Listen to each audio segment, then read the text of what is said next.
Hi, this is Tony from Sonata Arctica, and you are watching LA Metal Media. Stay tuned. LA Metal Media with Allie Jorgensen. Hello, everyone. This is Allie Jorgensen with LA Metal Media, and I am here today at the Grove in Anaheim with Tony from Sonata Arctica. How are you? Doing good. How are you? Doing great. So the release of your 10th album, Talviyö. Well said. That's really. I tried. I've been practicing. It's really difficult I name to pronounce for a lot of the people around the world, and that was part of the idea why we use it. It's like a little bit of a joke as well. The latter part, talvi, is easy, but yö is difficult. So yeah. Talviyö. A winter night in I mean, English. It's a beautiful title. Yeah, thank you. And I had a chance to listen to some of it, and one of my favorites is Storm the Armada. Can you tell us a little about that song? Yeah, it's probably one of the heavier songs on the album, and the theme is sort of, how we are destroying this planet, selling things that we shouldn't sell, and things that we can't get back if we destroy it and use the resources like nature, whatever we have, and like concerns if our children will have any planet left to live on when they are like my age. I have pretty young kids, so it's a real fear I have that it's like when they are 40 something, what's the world like when they are that age?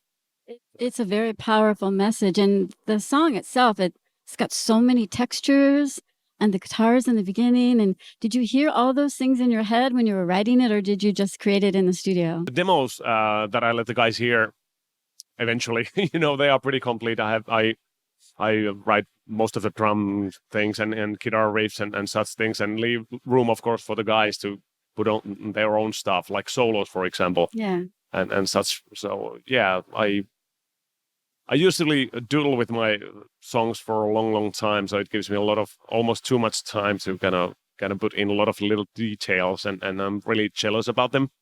So they can only change things if I really think that the changes are better than my original idea. So it has become almost a joke in a band that you can suggest whatever for Tony, but it won't pass. It won't.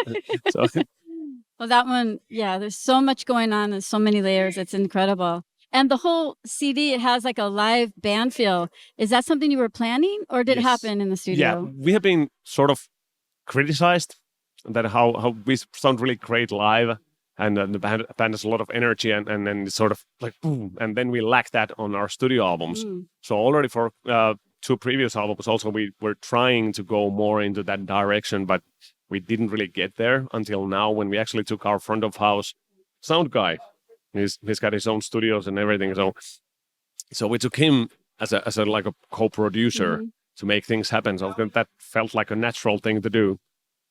He knows how we sound live, and maybe has a better idea than we do when it comes to, sort of transforming that also on an album. And what he made us do is to play live in the studio, basically. Awesome. So we recorded drums and bass, the rhythmic parts of the songs live in the studio. And I think you can really hear it, because it's easy then to put other layers like guitars and keyboards and vocals when the rhythmic part is like solid and like has a live sort of, it has this groove. Yeah. Well, you already answered the second question. So bringing in the outside producer was to bring your live show to the studio, basically. Sort of, yes. Yeah, that was the idea. Yeah. Awesome. And you chose A Little Less Understanding for the first single. Why did you choose this one to be the first song? We were sort of clueless which song it should be. And my idea was that A Little Less Understanding would be a bonus track for Japan, to be honest. But our manager, actually, when he came to listen to the demos already, he said that, oh, no, this is going to be the first single. It's really simple. It's the most simple song on the whole album. And it sort of functions as a ramp towards the album, and so okay, we didn't really mind at all, but then wanted to choose the rest of the songs by ourselves. Although, Storm the Armada, if I would have chosen the singles on my own, Storm the Armada would have been one of the singles. Awesome. I have to say. So yeah, but it's not going to be, unfortunately. I know. Yeah. I don't know if you're going to do it live either, but it's a great We are song. playing it live tonight, so yes you're ready for treats. And your song Message from the Sun is about the mythology behind the Northern Lights. Northern Lights. Yes. Can you tell us about it, the mythology? We never obviously see those here. So it's there. I've been to Alaska and I actually saw one once. It kind of blew me away. Yeah, we have this. It's like almost everyday occurrence during the winter Incredible. in Finland. So it's nothing weird for us. Incredible. But of course, I understand that it's weird, for people who don't have that, it can be scary. And that kind of sparked me to search and, find information about, different cultures, how they approach Northern Lights, what they have believed they are. And like in Japan, for example, they believe that if you give a start to a child underneath Northern Lights, that child is going to grow up to be a great leader and successful in everything he does. So, it's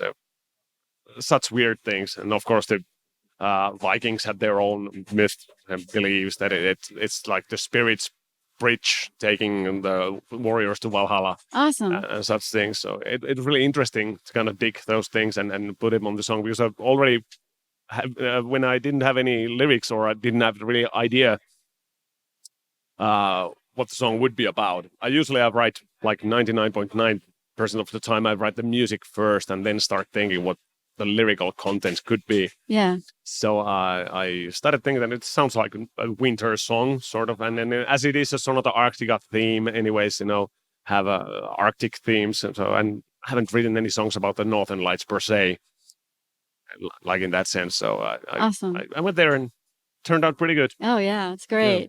And so my next question leading up to that, why is winter your favorite time of year? Winter. It's clean and I see it as the brightest time of the year. Although it is dark a lot where we live, but even when you go in the middle of the night in a forest, we have a lot of snow. Mm. If you have clear skies, you have moon and stars, and you can actually see your way through the forest. Wow. Because it's not like daylight, obviously, but you can see still. It's okay to walk there. Interesting. And it's really nice. And of course, my favorite time of the year pretty much is like the spring, winter. When going towards spring, we still have like a lot of like frost and everything, and then snow and everything, but also sunshine. It's the sunny. People call it, downhill skiing, and it's the greatest time of the year for outdoor sports, at least in my opinion. Awesome. It can be pretty warm already, but you still have the perks of the winter, and it's clean and beautiful. So I don't know, I just love it. You guys get is it like 24-hour darkness and then it starts to get light again? Do you guys? No, we don't have that. You have to go like 200 miles, I think, up north where we live. We live in like southern Lapland, like in the middle of Finland, when you take a map of Finland. And when you go a little bit further up north, that happens actually. But we have the nightless nights already. So the sun doesn't set in the summertime at all. A couple of months of just constant daylight. That's amazing. Yeah. That sounds fun. So with the new songs, how has the reaction been on tour so far? So far, so good. It's been fun. It's a shame that we're opening for Camelot and not headlining. Yeah. In a sense that it would be wonderful to kind of mix more the older new material, and we decided to go this way, that we play a lot of the songs from the new album, and it's only 50 minutes that we do, so it's like leaning towards the new material a lot. Is there one that's which is unfortunate? Yeah. Is there ones that's standing out, like a fan favorite? A song? Yes, a live song, as one of the live ones. I think everybody likes Cold, pretty much, and Storm the Armada of the new ones, and then Whirlwind. That's one great song as well. Surprising, yeah. And what about you? Do you have a favorite track off the new CD? I'm the father of the songs. It's really difficult to pick a favorite kid. Usually I like more the artistic sort of songs that have more weird artistic input in it, and usually those are a little bit slower songs, like The Garden. Well, that's a ballad and like a thank you song, and it's a pretty and it's like a honey with sugar and artificial sweeteners on top of it. Is it cheesy? It'll give you diabetes, but it was a song that I felt was really necessary to have on the album. It's a nice serene ending for the album. And the one right before that, The Ravens, I don't have the title exactly Ravens Still right. Fly with you. That's great as well. Yeah. It's about basically kidnapped kids. Wow. When you lose your child, you don't know where your kid is, and you just hope that the kid is okay. And even if you never see the child again, you just hope that, and you want to know that the child is okay. Wow. Yeah, so it's pretty like sensitive song in that sense, like dark even. But I thrive from drama and such things. I find it really difficult to write songs about really happy subjects for some reason. And maybe these are more heavy metal anyways, I suppose. I heard you mention that you've changed your singing style a little bit since the really early days. Can you tell us about that? Yeah, when we started, I was really hard trying to be Timo Kotipelto of Stratovarius. And he strings like really, really high. And I was trying to be him and singing way higher than I should. I have a naturally pretty high range, but I also can sing lower. And when you write songs in too high key and perform them in the studio, you don't necessarily understand that at a young age when we were totally green that we actually have to do these songs live as well. So you're gonna be hitting your head on the wall for years and years with those songs, and eventually, slowly, I started, getting the register down a little bit and using the really high notes only as a spice. Mm-hmm. And my natural range is lower, and it gives me a chance to use my voice in more ways. It like sounds much better from my natural range origin, like naturally. Low, and you have the high accents. Yeah. It's been 20 years since the release of Eclectica. Why do you think you've been so successful with so many fans around the world while other people are struggling to survive in the industry? We have evolved, and it has been a really natural sort of evolution for us.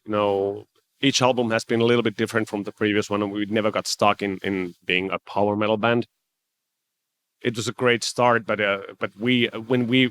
even before we actually got our first recording contract, we were more like a rock band, closer to what we are today than the Ecliptica. And of course, Ecliptica, you only have this and that many power metal songs there, and then you have Full Moon and songs that are more like rock per se. So we were never the purest form of any one genre. Mm-hmm. We weren't the purest power metal band, and we got a lot of critics from the really true power metal fans that you're not a real power metal band, and still we are categorized as power metal band still today. And I find it really odd, but it is what it is. And when you write a variety of different music styles, you are sort of digging a hole for your label as well. You are making yourself really difficult to market because when you go in a music store or whatever, iTunes, and you're searching for certain type of music, the genre obviously is the easiest way to go. Right. You're looking for metal, right? And then like the subgenres and whatever, and you need to be put in one of those things. And I just hope we finally soon will get out of the power metal thing, like melodic metal or rock or whatever would be fine. That sort of describes us much better. Have you been called? It seems almost progressive on this record. So yes, well, we are many things. So you personally don't put yourself in any of those titles? Or no, it's really difficult to, like progressive. We have, yes, that's one of the elements, but if you put us in that category and someone who's really into Dream Theater, for example, he doesn't necessarily find a lot of things to like about us necessarily. There's like tiny things, but that person would not call us a progressive metal band necessarily. I don't know. That's just my thoughts. You've seen so many changes in the music industry in the past 20 years. What do you think is the most significant change? The digitalisation, when everything is going online and streaming. And unfortunately, at the moment, I feel the streaming is it's sort of a dropping game. Like a lot of bands that cannot tour as much are gonna lose a lot because everything is about touring these days. Yes, you don't get that much money from streaming. There's a lot of work there. I think we're going on some kind of still among the, going through the change. And I find the rules aren't all that clear and right. Right. And at the moment, artists, the songwriters, being one, of course, this is my own. I'm sitting on my own boat here, Sure. and I'm trying to keep it afloat. But it's when you think like this, that if you sell 100 CDs, I don't know how many million streams you need to get the same To amount match of money. that, sure. So it doesn't compare in any way. And do you see the future of music going all online, or do you think touring will? Unfortunately, yeah. But Do you? of course, vinyl is making a It's great coming comeback. back. Yeah, it's Absolutely. wonderful. It's great, and I think CD might stay there for a while, but I think it's going digital. Really, All online. eventually you're going to have to vinyl and digital Yeah. streaming things probably. Although I do enjoy downloading the songs rather. It's saving energy even, Yeah, it's true. instead of constantly streaming your music. But I suppose that's the future, and we should all embrace it. But there are some, it should be a fair game for everybody. So someone just starting out in this industry, is there some advice you could give them on how to survive? Don't do it. No, but honestly, stay in school and let music choose you. I think it was Blackie Lawless who said that let music choose you. That don't choose music, because that's a way that it's really dangerous. Like in my case, I was chosen by music, and I can explain this. I was in school up until the point where or studying up until the point where I realized that I don't have. First of all, I don't have time to spend enough time in the school. I was passing the classes because of the teachers were really understanding. I was studying sort of the same thing, and then my musical adventures would sort of apply. It started to be really difficult, and I was making enough money to kind of support myself, and I just dropped the school and went with the music, and realized that a couple of years later that I'm still making a living with this thing, and it's getting better and better all the time, and it's accumulating, and so music chose me. It has given me a chance to make a living by doing what I do. But there are a lot of people who just drop everything and just put all the eggs in one musical basket, and then if it doesn't happen, what then? So when you Take said it easy, children. Be careful. Study. Stay in school. It's never wasted. You can use everything you learn in school. You can use also with your music. There's more to life than just music. Music is great, but it's also a great hobby. Trust me. The moment music becomes your own profession, when you're making a living with it, you also lose a lot.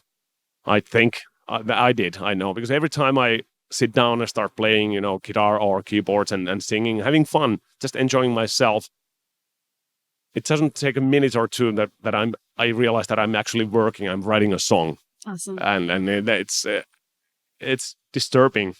But that's how you know it chose you. Yeah, it's exactly. Yeah, I'm just streaming ideas somewhere, and I don't know. That's awesome. We're so excited for your show here tonight with Camelot and Battle Beast. Is there anything you want to say to your fans out there? Well, hope to see you here tonight. And check out the new Sonata Arctica's Talviyö album. And I really look forward to headlining here again, because we want to play so much more than just this 50 minutes that we play here tonight. So, because I love it here. Love touring North America, USA, Yes. California. We very much want to see that as well. Make sure to get the new Talviyö, Winter Night, and Kiitos. Kiitos. Thank you so much Thank for you very your much. time. It's a pleasure. Bye-bye. See you guys.